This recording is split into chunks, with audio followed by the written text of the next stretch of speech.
Welcome back. This week in Jump, number 11, part 2. Go ahead. I got nothing. Okay. Number 12, Act Age, chapter 62. Yeah, so Unagi's getting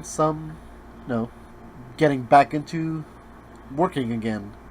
I guess they finally let her, cool down after having a couple days of regular school life after the whole fiasco at the... Yeah, it was a school festival. They were just recording the film for it. Yeah. But even that was more light on her, where she wasn't having... She did act very serious in it, but she didn't have to. Yeah. Not to the extreme. It's not professional level. Yeah, but before getting back to actual work, her boss in this case is actually getting some pointers, or at least having a discussion about Unagi.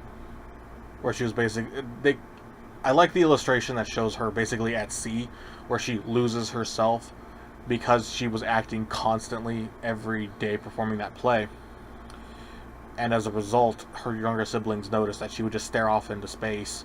But over time, she was able to come back to a sense of normalcy. And Arisa points out that what does he plan to do if it happens again? And he just says that she's doing it of her own volition. This is true. And Arisa says that she thinks she will make sure that Chiyoko will never go through that. She will protect her from losing herself to acting. Because right now it looks like she's having fun. She's able to create a mind space for herself and be able to take herself out when she has completed a task. Yes. Similar to when she was hanging out with Unagi, Mm-hmm. fully knowing that she was concealing a knife on her person. Once she completed that goal, and she was in that car, she snapped out of it. So she has some tricks of her own to work on that. So as Koroyama is leaving, Chiyoko just happens to be hanging out outside of the window. And he says that she's going to surpass you. And she's like, but you don't even know where I am now. And he embellishes the story as he tells Yanagi on the train, and she actually gets frustrated with him and starts pummeling him. Yeah, because he's stating lies for Yanagi and reciprocating lies on Chiyoko. It's cute. It's cute, but it's also not a boss and employee kind of relationship. No. He treats her basically as a kid. Yeah. Well, she is a kid. So. Yeah. Splitting hairs. Yeah, but her director and his assistant are there, as well as her siblings. And she happens to see a billboard of Chiyoko. And she says that deciding on who's better isn't up to her. Basically, that everybody else will judge who is better or have their own opinions. She does what she does, and Chiyoko does what she does. Which is far from where she started, where she just saw her and thought she was an angel. She is one of the I guess she sees her more as actors. A person. Yeah, definitely after, just hanging out with her like a normal person. And she asks Koroyama why now does he want to get footage of her, and he comments because she's a good actress. Now. Duh. So he's actually going to be doing a music video, and he gives her an I was gonna say iPod, but it's probably just a phone with headphones, and tells her to listen to the music, and he's gonna take footage of her. And apparently he used to do this. He used to go around the world and get footage. He used to do documentaries. Mm-hmm. The place that he looks like they show him in his past looks almost like a war zone where buildings are sideways. Like Baghdad. Even some parts of Detroit, I'm sure, Chicago. I wouldn't say they're a war zone, but they're No, that are more like dilapidated dilapidated buildings and Yeah. stuff like that. I could see that. I was thinking Russia, like Chernobyl. Oh, yeah, I could see that.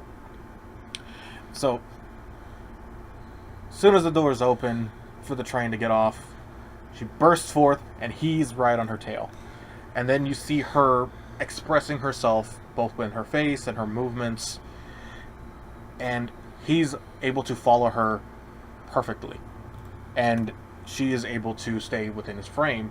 So it's like both of them know what each one is going to do. And she goes from, like,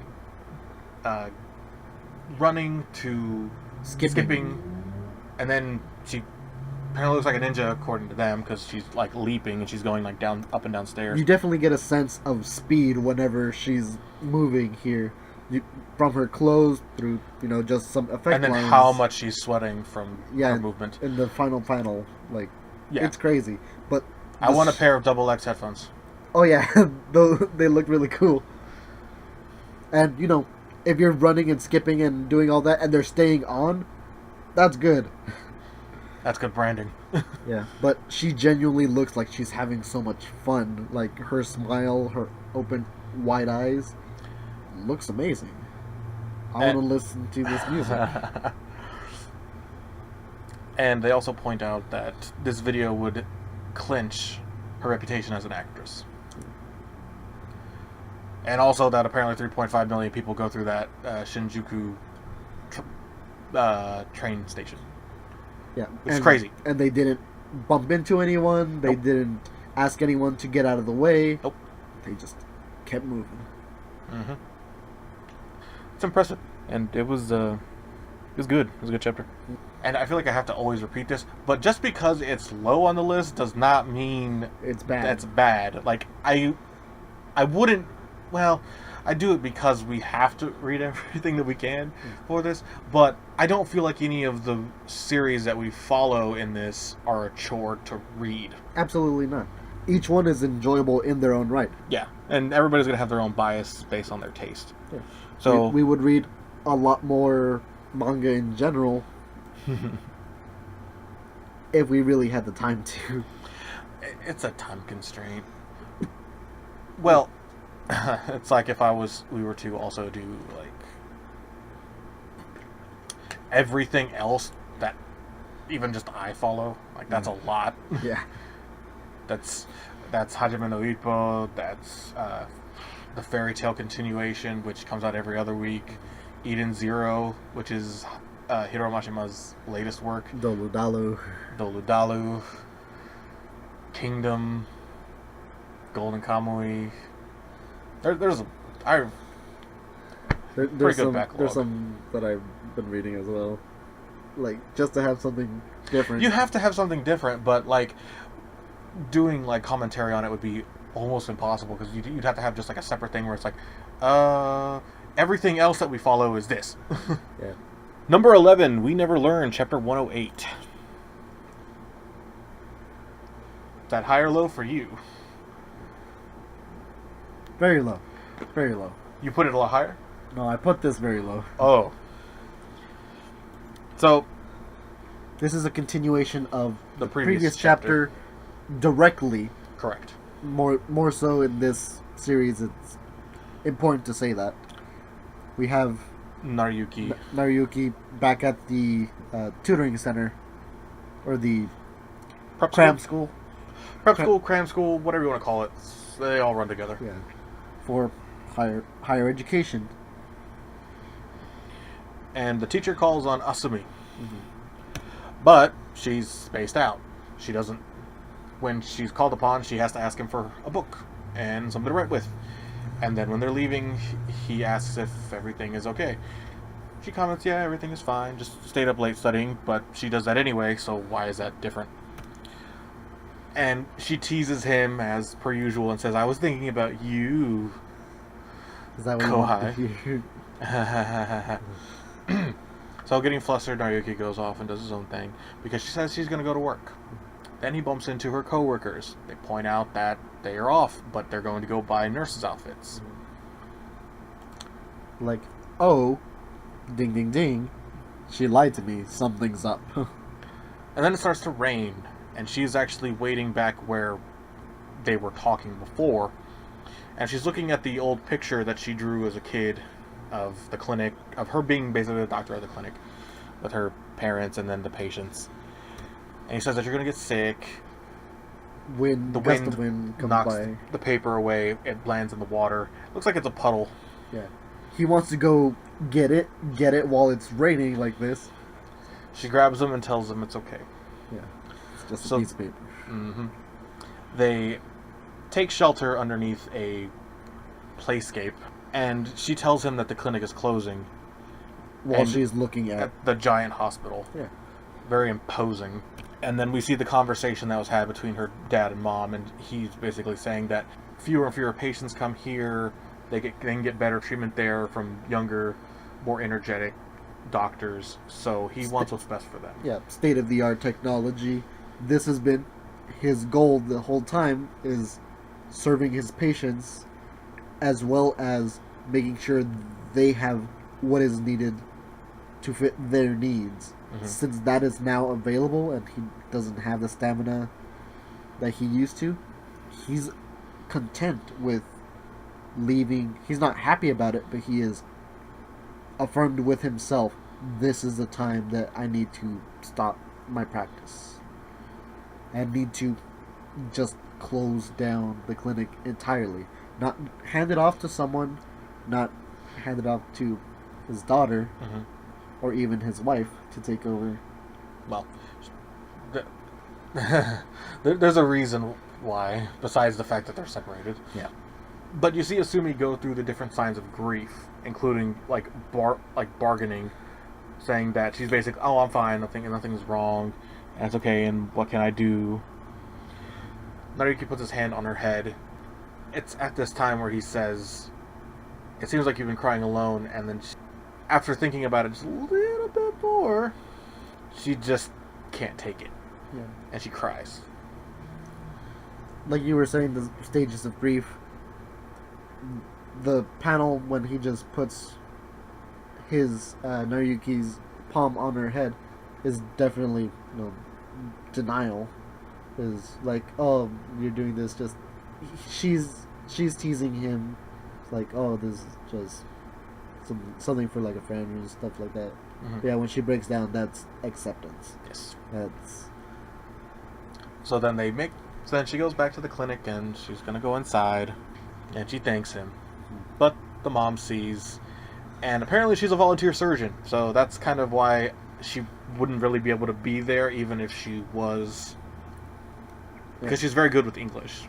Yeah. She's on call for several different places, overseas, as a doctor. Like, we need, not emergency doctor, this has been planned for quite some time. We finally have donors in place. We need a doctor to perform this. Correct. Then we cut to the next day when they're going to be doing the nurses' outfits at Asumi's work. Stupid update. And of course, Naruyuki has to be there. We're going to play doctor. I don't know if that means he's going to be the doctor, or she's going to be the doctor. I don't know. I've never actually played doctor, but in my mind is you use a stethoscope and you check their pulse and make sure they're all right. But usually that means removal of some clothes. Well, you have to lift up the back of your shirt. Yeah. So it gets a little intimate. Yeah, it's not something you just state to a coworker in this case. But no, it's okay. Go ahead. Traditional Naruyuki fashion. Next is number 10, My Hero Academia. I have that as number 10 as well. What a coincidence. I have some questions about what happens later on in this chapter. Okay. Because I'm confused. Okay, please. Start from the beginning. The League of Villains are in the city called, or the town called Deka. Mm-hmm. And the CEO apparently, I guess, owns this entire building. And that's where he's having Giren captive. Yeah. And Giren states that he's pretty much useless. I'm not a damsel in distress. And these are customers. Why would they ever come after me? Like, you're wasting your time here. Mm-hmm. And that if they really wanted to, they have the Nomus. But Mr. Destro himself points out that this is not likely to happen. And they go into detail about the Nomus, of what is known about them and how they can't easily be mass produced or even healed in most cases. Yeah, because Dobby had to go out and go get one. That's like the final reason that he states.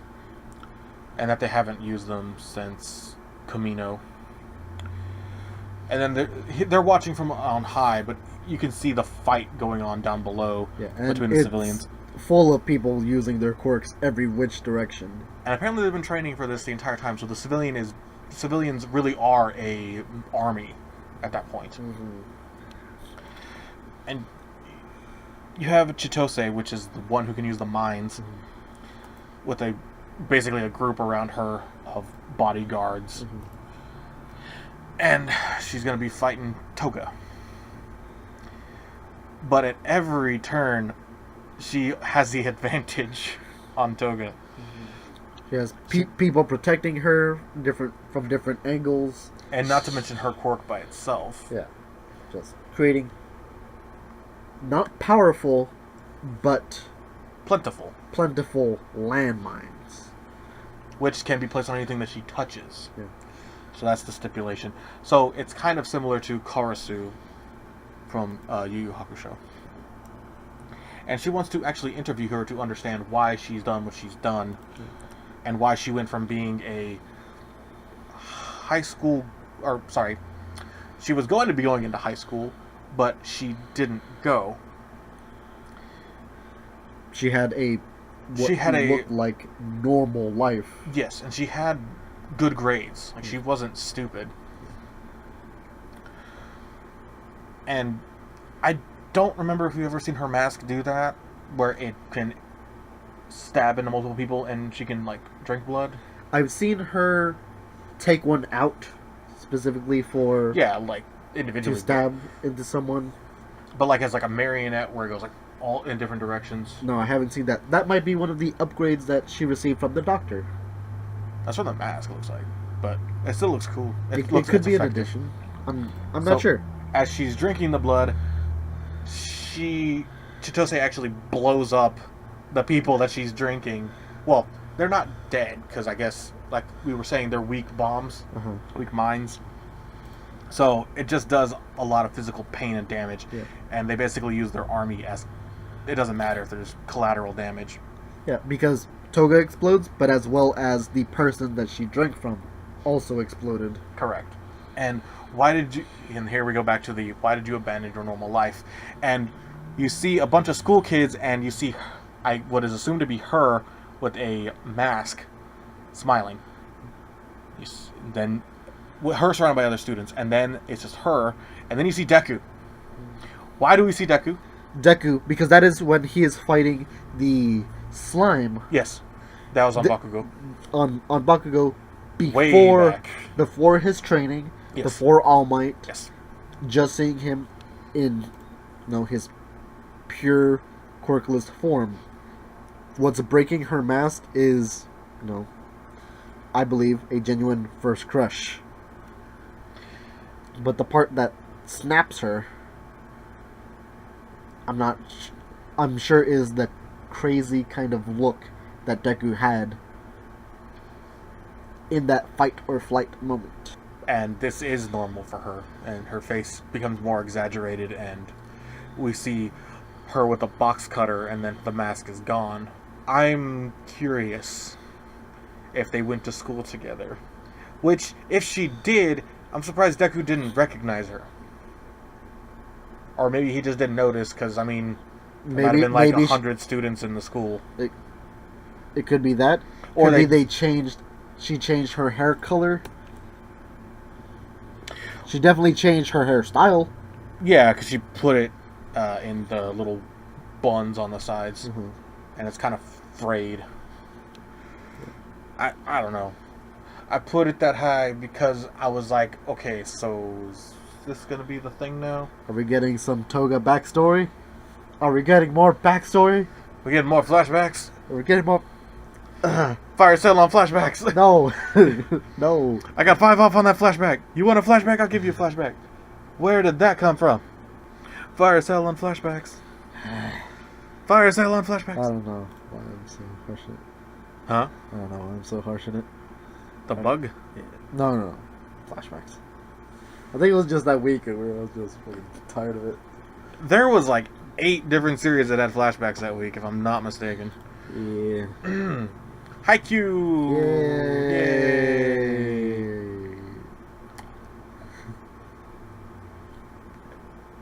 I'm guessing you placed this lower, or did you place this higher? I placed this at the very bottom. I'm pretty sure I can guess why, but let's see. We'll see. Of course, the number 1 fight that they voted for was the Battle of the Trash Heap. Karasuno versus Nekoma. It's great. This one's getting pretty good. Mm-hmm. I don't know if, like, after it's done, it might beat Nekoma in my eyes, but I think Nekoma might be, like, the peak for me. Yeah, I absolutely love it as well. Especially, literal rivals. They were rivals beforehand, their schools, and now they're rivals again. Mm-hmm. I think them being on somewhat friendly terms really makes that match so much higher than everything else so far. Oh, it's a fan favorite. Bokuto's back again. And of course his team won their set. Yeah, they won the whole game, sorry. And on the other end we have Karasuno, who lost their set. They lost from a lead, which has to be double painful. Yeah. But you have Kenma and Tetsuro point that out. And their team manager, Hitoka, be told not to focus on losing by Bokuro. That just let things happen, basically.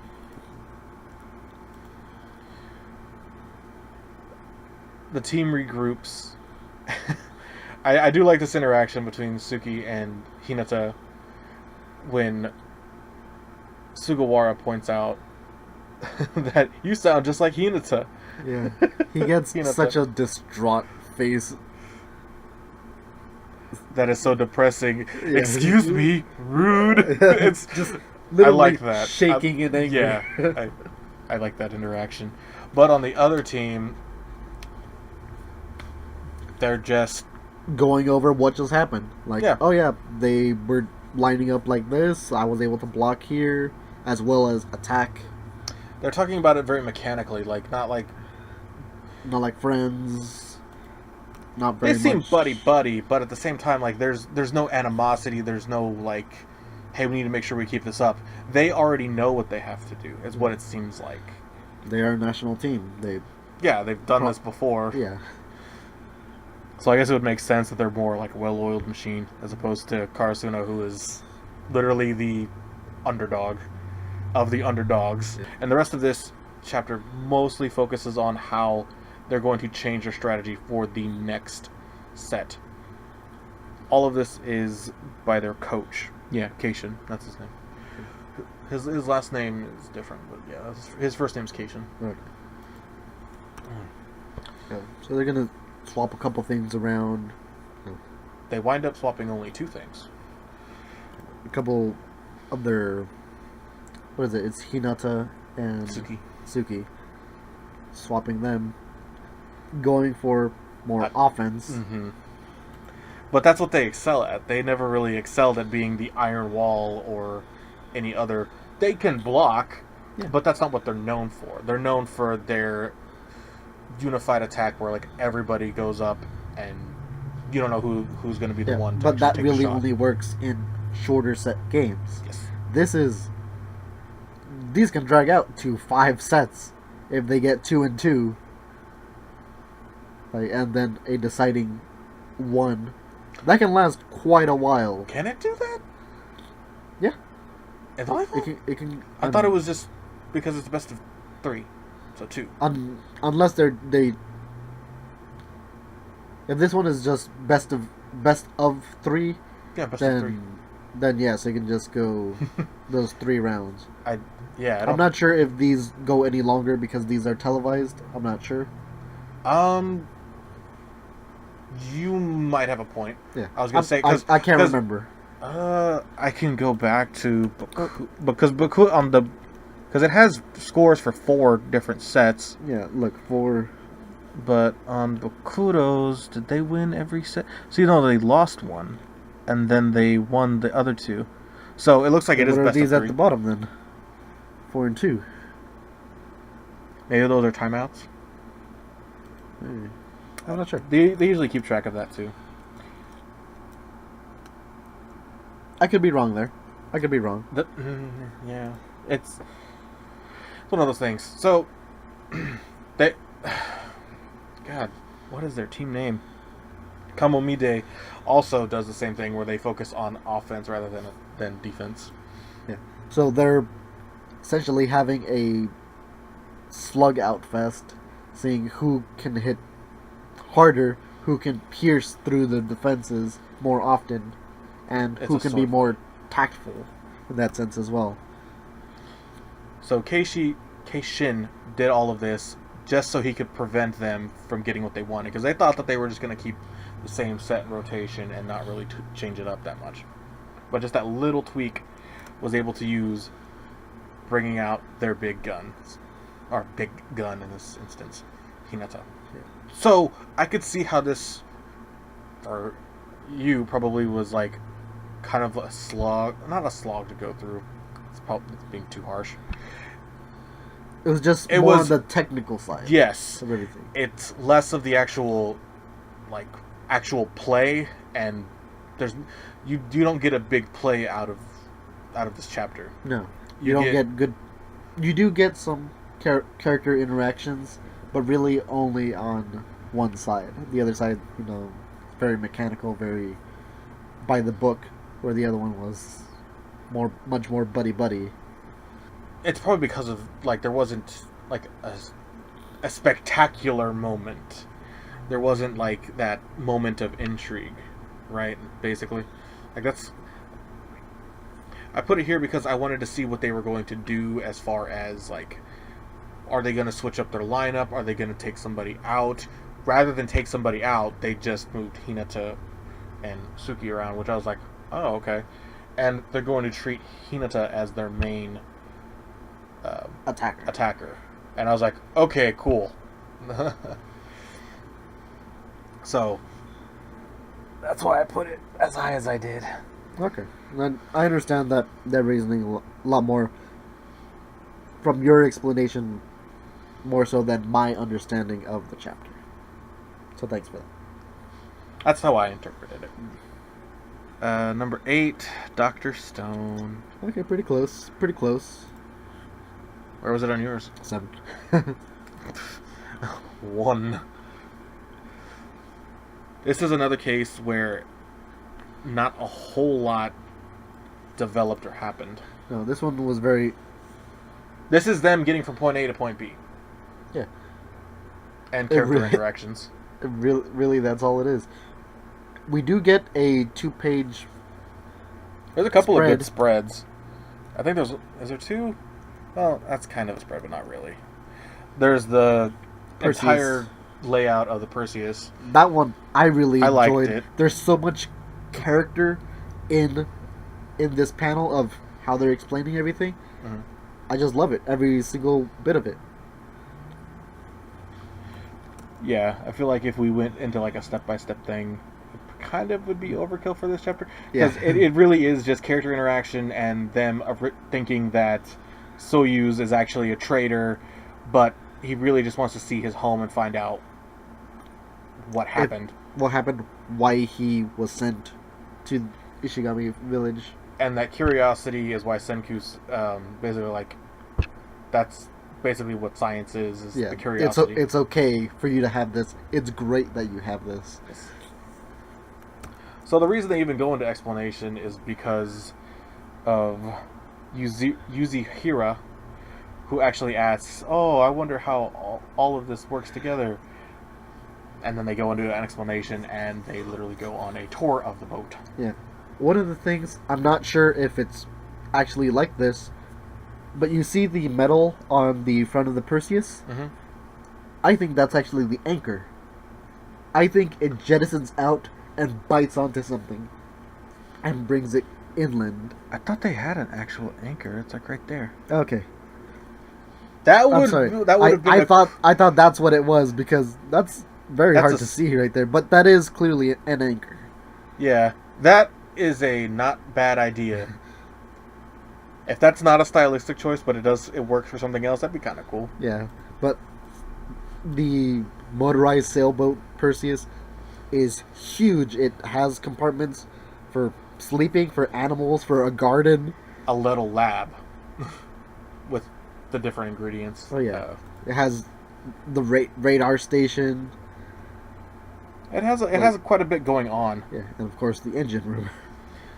So some of the crewmates come down with seasickness. Yeah, this is a fishing village. They're known for spending a lot of time at sea fishing, but they usually don't go out too far. Yeah.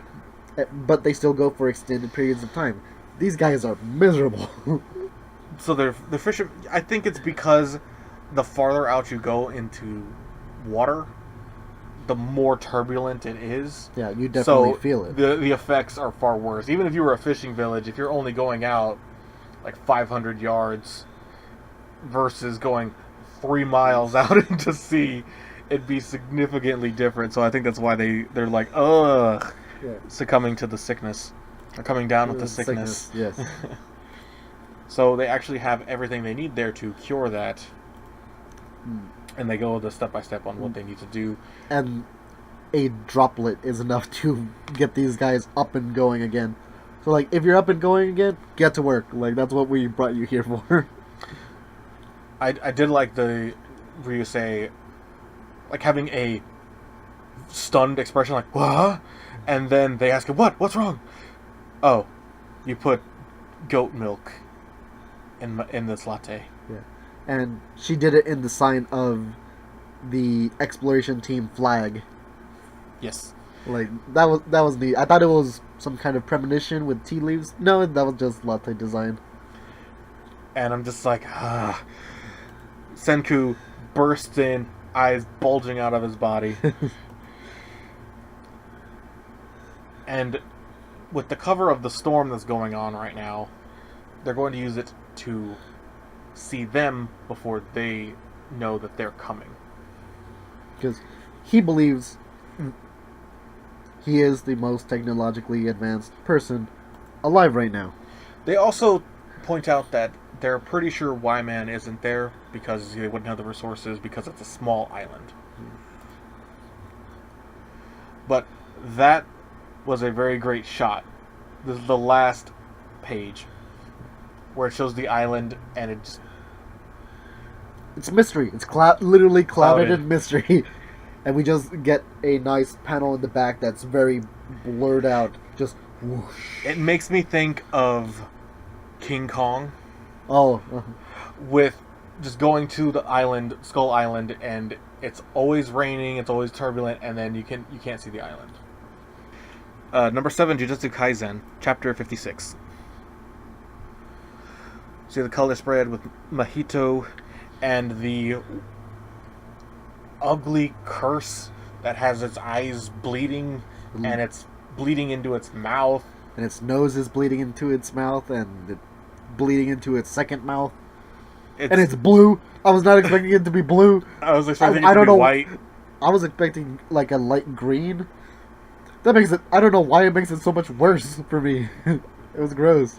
Love the the colors. Oh, yes. The red and the black and the gray.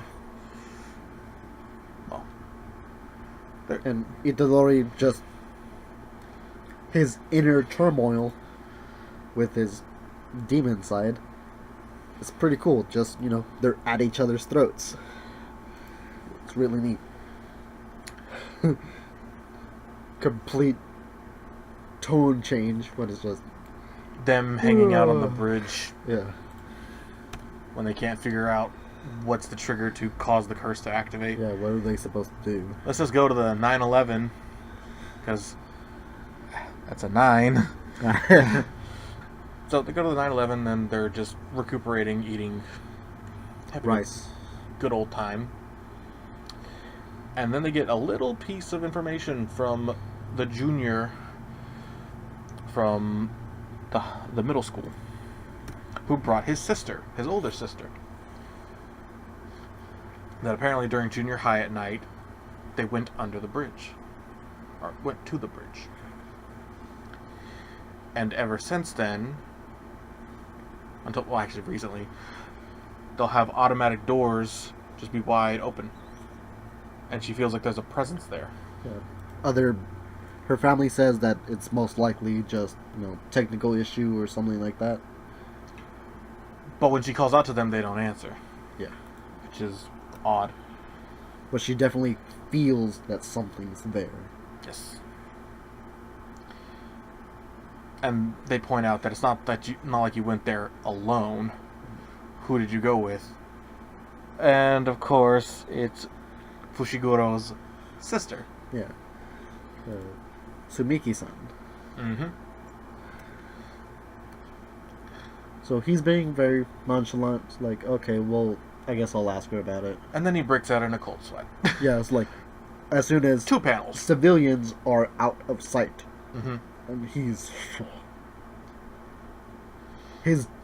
change in demeanor is terrifying. So he asks for aid, or somebody to go and make sure that there's nothing wrong, and she will have a bodyguard. And he's told that they only have grade 2s available, and that they should probably retreat from doing this bridge because it's now gone to the next level. Yeah, in which case, them 3 as well as their chauffeur are not capable of taking care of this. Nope. More than likely. So he tells Itadori and Nobara to just go ahead and go. I'm going to catch up with the faculty member from before, which now we know it's Takeda-san. And he's just hanging out at the convenience store. He's going to go there. He was lying. Yeah, he's trying to figure out even more what's going on. He was just basically trying to take care of this himself and not put any pressure onto his Team. friends. Yeah, onto his friends. Team, friends, same thing. And he decides to go to the bridge. And he's at so night. focused looking up underneath this bridge. He doesn't notice them sneak up on him. Yeah. But you can trust us. We're friends. Yeah. And his demeanor does not change. True, but he eventually starts smiling after they start being their quirky selves. And trying to be helpful. Yes. Like that's the other thing I'm sure he appreciates, is that they're trying to be helpful. And then, as they're about to cross the water that's lying underneath the bridge, that's when the curse activates. And that is a very weird-looking territory. Yeah, it looks like A cave underwater. like a cave full of like mushrooms, like barnacles, looks like. mhm, just protruding from the ceiling and the floor, and this thing that I Barnacles! I don't know what it is, but it's a barnacle now. It looks like a barnacle. And Itadori, just gets ready with his hands. What's her name? Nobara. Nobara. She just takes out her hammer, her voodoo, like curse hammer. But they're interrupted by the weird bleeding face thing. That also walks into this territory. Yes. Like, oh, someone's already here. Like, Itadori, I got this. I got this one. And his hands are kind of encased in that kind of spiritual energy. Yes. What, you gonna play with me? Yeah. With your creepy bleeding face? Yeah. It's still terrifying, and now that I know it's blue, I don't know why that part is made it a little bit more creepy. You're okay with it being green. I was okay with it being green. No, but blue. Not blue. And thus concludes part 2. We'll be resuming in part 3. Stay tuned.